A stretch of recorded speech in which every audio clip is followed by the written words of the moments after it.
Hi అండి అందరికీ good morning. అందరూ ఎలా ఉన్నారు? అందరూ బాగుండాలని మనస్ఫూర్తిగా కోరుకుంటున్నాను. ప్లీజ్ వీడియో కనుక చూస్తే లైక్ చేసి సపోర్ట్ చేయండి. ఇంకా మా వారైతే పొద్దున్నే లేవగానే కోటా బియ్యం అయితే తేవడానికి వెళ్ళాడు. ఇవి ప్రతి నెల ఇస్తారు కదా, ఇందులో స్పెషల్ ఏముంది అని అనుకుంటున్నారేమో. ఇవి అయితే మాకు మొన్న వర్షాలు పడినాయి కదండి, తుఫాన్ పట్టింది కదా, ఆ సరుకులు అనమాట. వర్షం గురించి మాకైతే రేషన్ బియ్యము, అలాగే ఉల్లిపాయలు, బంగాళదుంపలు, కొన్ని సరుకులు అయితే ఇచ్చారు. మా ఊర్లో తండేలు సినిమా చూసే ఉంటారు చాలామంది. అలా మా ఊర్లో కూడా చేపలు పట్టే వాళ్ళు ఉంటారండి. వాళ్ళకైతే మట్టికి మా ఊర్లో అయితే ఆ చేపలు పట్టే వాళ్ళని మరకాలని పిలుస్తాము అందరము. అలాగే కేకేస్తూ ఉంటారు మరకాలు అనేసి.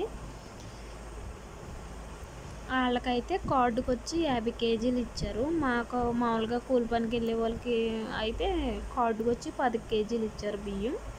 ఇంక ఇవైతే మాకు కార్డు వచ్చిన తర్వాత ఫస్ట్ టైం వచ్చినాయి మాకు. నాకు పెళ్ళైనాక చాలాసార్లు గోదావరి అనేది వచ్చింది, కానీ నాకు ఎప్పుడు ఇలా సరుకులు అయితే ఇవ్వలేదు. ఎందుకంటే మాకు కోటా సీట్ లేదనేసి. ఆధార్ కార్డులు ఉన్నాయి కానీ కోటా సీట్ లేదనేసి అయితే మాకు ఇవ్వలేదు. మాకు తెలుగుదేశం పార్టీ గెలిచిన తర్వాత మొన్నే ఒక 3 నెలలు అవుతుంది మాకు బియ్యం ఇవ్వడం స్టార్ట్ అయ్యి. కోటా సీట్ వచ్చి 3 నెలలు అవుతుంది. మాకైతే మొన్న ఇచ్చారు సరుకులు. నాకైతే ఫుల్ హ్యాపీగా ఉన్నాను.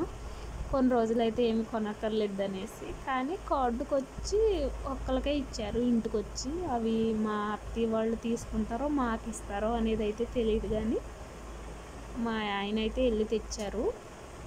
ప్రస్తుతానికైతే ఆ సరుకులు మా దగ్గరే ఉన్నాయి. మరి వాళ్ళు తీసుకుంటే వాళ్ళకి ఇచ్చేవాలి. ఎందుకంటే వాళ్ళు మాకన్నా పెద్దోళ్ళు కాబట్టి, రూల్గా చెప్పాలంటే ఇంకా కార్డుకు ఇంట్లో ఒక్కరికే ఇస్తారు కాబట్టి ఇంకేదైనా వాళ్ళకే ఇస్తాము.